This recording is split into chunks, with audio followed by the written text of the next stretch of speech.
Assalamualaikum warahmatullahi wabarakatuh. Salam sejahtera untuk kita semua. Perkenalkan, kami kelompok alam hujan anti polusi akan mempresentasikan hasil kerja kelompok kami dalam satu semester ini terkait perhitungan harga pokok produksi dengan objek lampu jalan anti polusi. Sebelumnya izinkan kami memperkenalkan diri terlebih dahulu. Nama saya M. Hafiz Bakin Pasaribu dengan NIM 042 dan rekan saya Yuri Perzega dengan NIM 102. Baiklah, sebelum kami mempresentasikan hasil kerja kelompok kami, sebelumnya kami ingin berterima kasih terlebih dahulu kepada Bu Ria selaku dosen pembimbing yang telah memberikan kami ilmu dan membantu kami dalam melaksanakan PBL kami pada kali ini. Baiklah, langsung saja kami akan menjelaskan sedikit terkait lampu jalan anti polusi ini. Apa sih lampu jalan anti polusi itu? Nah, lampu jalan anti polusi itu adalah alat di mana dirancang untuk menerangi jalan tentu saja sebagai lampu jalan, dan ditambah dengan fitur-fitur yang mana fitur itu sesuai dengan namanya anti polusi. Nah, di mana terdapat fitur filterisasi dan sensor yang dimana untuk mensensor udara sekitar, lalu difilter udaranya untuk dikeluarkan kembali dengan udara yang lebih bersih. Oke, sebelumnya saya akan menjelaskan terkait prosedur ataupun alur proses produksi. Yang pertama itu adalah studi literatur. Nah, jadi studi literatur ini proses di mana tim akan melakukan observasi dan mencari tahu informasi apa saja terkait bahan-bahan ataupun alat-alat yang akan diperlukan untuk merancang lampu jalan ini. Lalu yang kedua itu adalah perancangan dan pembuatan mekanikal. Nah, jadi untuk perancangan mekanikal ini akan dirancang dengan bangun sistem di mana itu berbasis Internet of Things. Lalu untuk pembuatan mekanikal tersendiri itu akan dibuatnya sebuah kotak penyimpanan alat-alat sensor dan kotak filter sebagai tempat filterisasi. Lalu perancangan dan pembuatan elektrikal. Nah, untuk perancangan elektrikal ini menggunakan software freezing. Lalu untuk pembuatan elektrikalnya akan dilakukan wiring pada setiap komponen-komponen dan alat sensor yang ada pada lampu jalan.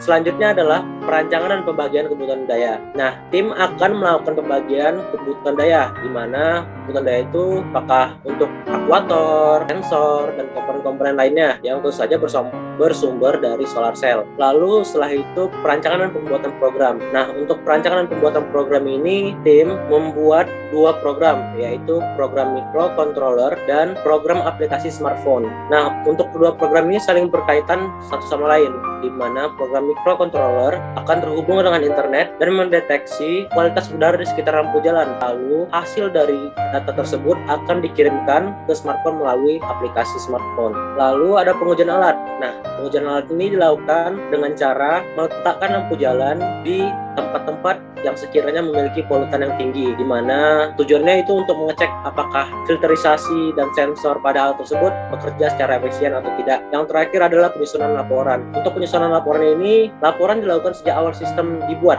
mulai dari studi literatur, perancangan pembuatan mekanikal, elektrikal, program, sampai terakhir ke pengujian alat dan laporan akhir tentu saja. Lalu setelah itu, untuk waktu penyelesaian produk lampu jalan anti polusi ini akan diselesaikan pada semester ini. Tetapi dikarenakan panjangnya pandemi masih berlangsung, tim labor sampai sekarang masih membuat produksinya. Jadi alat lampu jalan anti polusi belum selesai sampai saat ini dan masih dalam proses pengerjaan. Baiklah, selanjutnya saya akan menjelaskan sedikit terkait activity based costing. Yang pertama itu adalah direct material. Setelah kami melakukan wawancara kepada tim labor atau tim anak teknik, didapatlah direct material sebagai berikut. Untuk total direct material sendiri itu adalah Rp8.783.700. Nah, selanjutnya yang kedua itu adalah direct labor. Nah, untuk direct labor sendiri itu terdapat 6 orang labor, di mana per masing-masing labor itu akan bekerja selama 12 jam dalam seminggu. Jadi untuk dalam waktu 1 bulan mereka akan bekerja selama 48 jam. Karena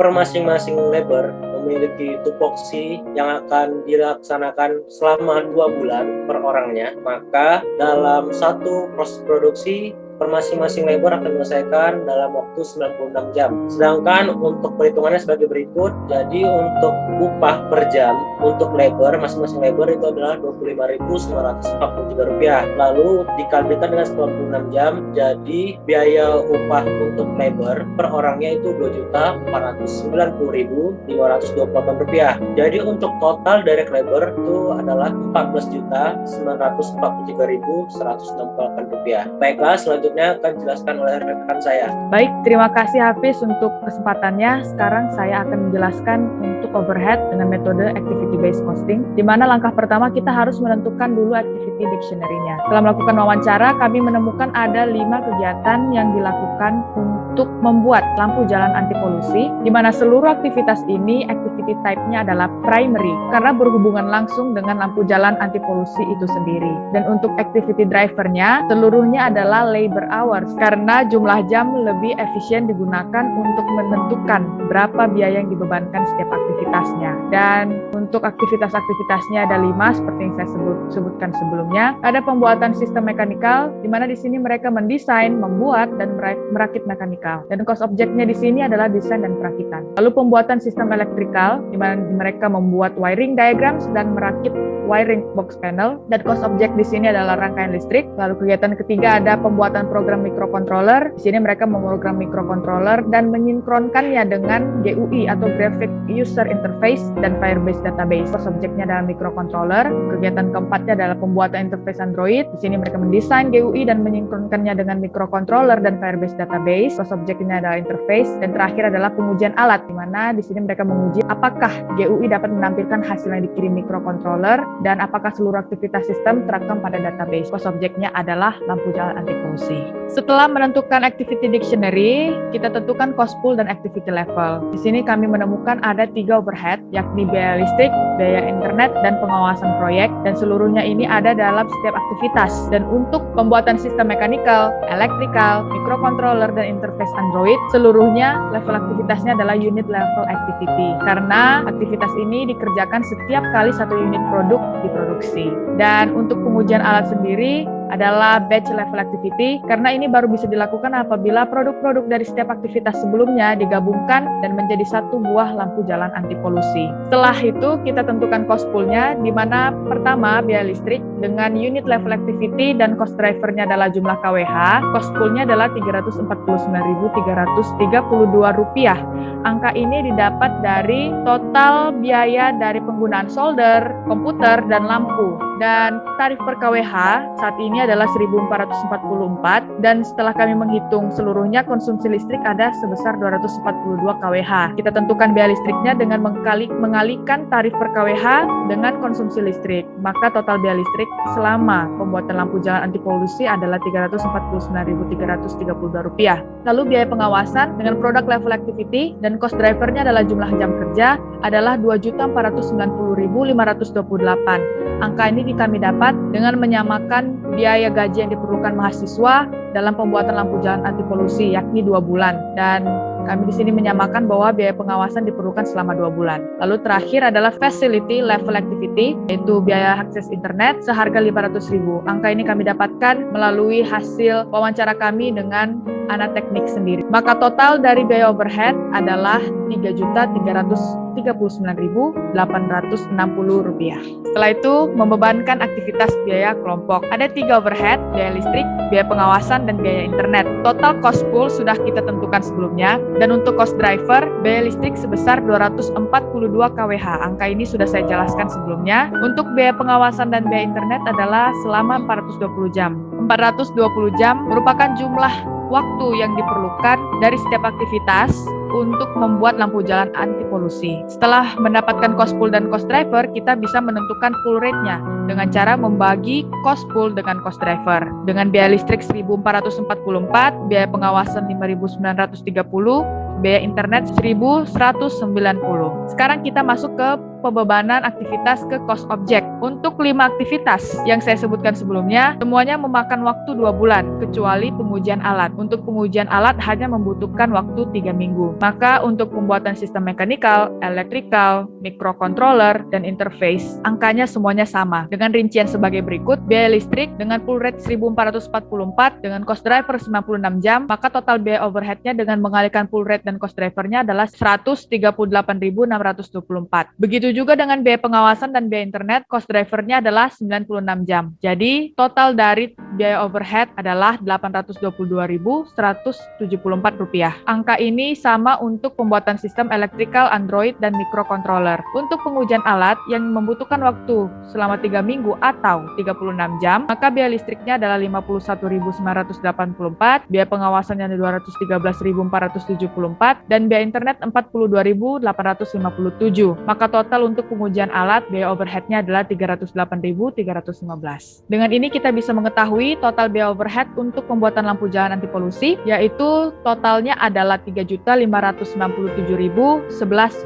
Dengan mengetahui biaya direct material, direct labor, dan overhead, kita bisa menentukan biaya cost per unitnya. Setelah menjumlahkan DM, DL, dan OH, total manufacturing cost-nya adalah Rp27.323.879. Untuk seluruh perhitungan yang telah kami lakukan pada activity based costing ini masih merupakan estimasi. Hal ini dikarenakan karena data aktual belum bisa kami dapatkan dari anak-anak teknik dan karena pengerjaan produk belum diselesaikan sehingga semuanya masih berupa estimasi. Selanjutnya saya akan menjelaskan operating budget, di mana langkah pertama kita tentukan sales budget. Unitnya tiap quarter ini kami tentukan sendiri 1.000, 1.400, 1.600, 1.000, maka total untuk 1 tahun unitnya adalah 5.000. Unit selling price-nya sebesar Rp40.985.819.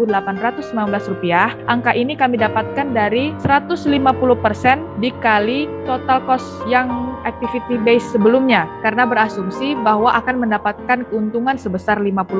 Dan total sales untuk 1 tahun dengan mengalikan unit dikali unit selling price-nya adalah Rp204.929.095. Setelah mengetahui sales budget, kita lanjut ke tahap selanjutnya, production budget, di mana sales ini didapatkan dari tabel sebelumnya, tabel sales budget, dan desired inventory-nya adalah 10% dari angka sales. Dan untuk desired ending inventory per year-nya adalah 100, diambil dari ending inventory quarter paling terakhir, yakni quarter 4. Untuk mendapatkan total needs, kita tambahkan sales dengan desired ending inventory, dan setelah itu kita kurangi dengan beginning inventory, di mana angka beginning inventory merupakan ending inventory dari quarter sebelumnya. Contoh, pada quarter kedua, beginning inventory-nya adalah 100. Angka ini didapat dari desired ending inventory dari quarter pertama. Setelah dikurangi dengan beginning inventory, kita bisa mendapatkan unit to be produced tiap quarter dan 1 tahun itu sendiri, yakni sebesar 5.000.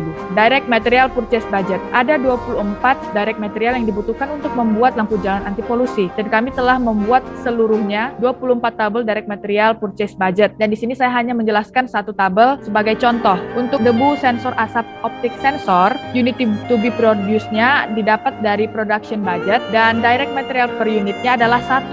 Angka ini kami dapat dari data anak teknik. Tidak selamanya direct material per unitnya 1. Contohnya seperti ESP32 LoRa pada tabel di bawah, mereka membutuhkan 2 ESP32 LoRa untuk membuat lampu jalan anti polusi, maka direct material per unitnya adalah 2. Kita lanjut ke tabel pertama. Setelah itu kita bisa mendapatkan production need dengan cara mengalihkan unit to be produced dengan direct material per unitnya, dan ditambah desired ending inventory. Desired ending inventory ini adalah 10% dari production need. Setelah mendapatkan total needs, kita kurangkan dengan beginning inventory yang merupakan ending inventory dari quarter sebelumnya, seperti yang saya jelaskan sebelumnya. Lalu kita bisa mendapatkan direct material to be purchased. Kita kalikan dengan cost per unit. Harga untuk debu sensor asap optik sensor ini adalah 75.000. Maka kita kalikan dengan 75.000 seluruhnya, dan total purchase cost-nya tiap quarternya adalah sebagai berikut, dan untuk 1 tahunnya ada sebesar 375 juta. Cara perhitungan ini kita lakukan untuk setiap direct material. Setelah menghitung direct material, kita hitung direct labor budgetnya. Unit to be produced sama, didapat dari production budget. Kita kalikan dengan direct labor time per unit. Di sini adalah hitungan waktunya adalah jam. Seperti yang disebutkan sebelumnya bahwa dibutuhkan waktu selama 2 bulan atau 96 jam untuk membuat lampu jalan anti polusi. Maka angka untuk direct labor per unitnya adalah 96. Kita kalikan, maka total hour needs-nya untuk quarter pertama adalah 96.000, begitu seterusnya, dan 1 tahun sebesar 480.000. Wage per hour adalah Rp155.628. Angka ini didapat dari wage per hour-nya tiap mahasiswa sebesar 25.943 dikali 6, karena ada 6 mahasiswa yang melakukan pembuatan produk lampu jalan anti polusi. Dan setelah mengalihkannya, kita bisa mengetahui direct labor cost-nya. Dan untuk 1 tahunnya sebesar 74.715.840.000. Lalu untuk overhead budget, budgeted direct labor hours kita dapat dari direct labor hour budget, dari total hour need direct labor budget. Lalu karena kita juga sudah mengetahui bahwa overhead ada 2 jenis, yakni variabel dan fix. Di sini untuk variabel overhead kami ambil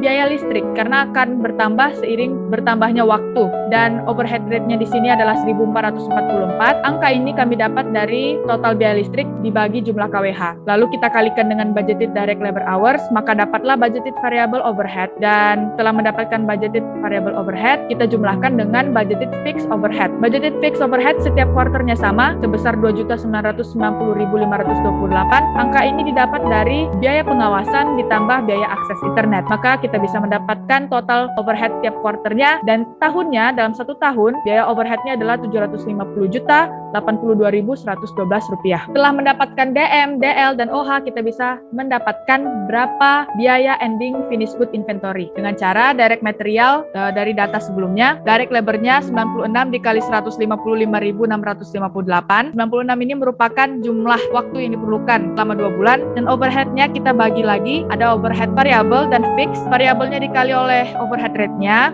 1.444, dan fixnya 2.390 dengan cara 96 dikali 24,9. 24,9 ini didapat dari budgeted fixed OH dibagi budgeted DL hours. Dan setelah mendapatkan angka-angka ini, akhirnya kita bisa menentukan unit cost-nya sebesar 23.867.882 rupiah. Dan sekarang kita bisa menentukan finished good lampu jalan anti polusi, di mana unitnya adalah 100, merupakan ending inventory untuk kuarter terakhir, dikali dengan unit cost-nya 23.867.882 rupiah, maka total finish good-nya adalah 2.386.788.240 rupiah. Sekian perhitungan untuk cost budget. Jadi kesimpulannya, setelah kami melakukan perhitungan ABC dan cost budget, ABC memiliki keunggulan dalam perhitungan overhead-nya karena bisa menghitungnya dengan lebih akurat dikarenakan perhitungannya adalah pembebanannya setiap aktivitasnya.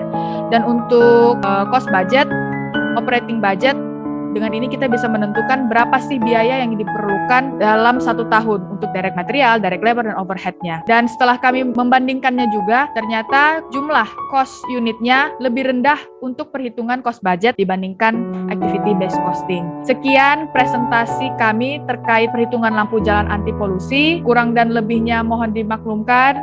Terima kasih.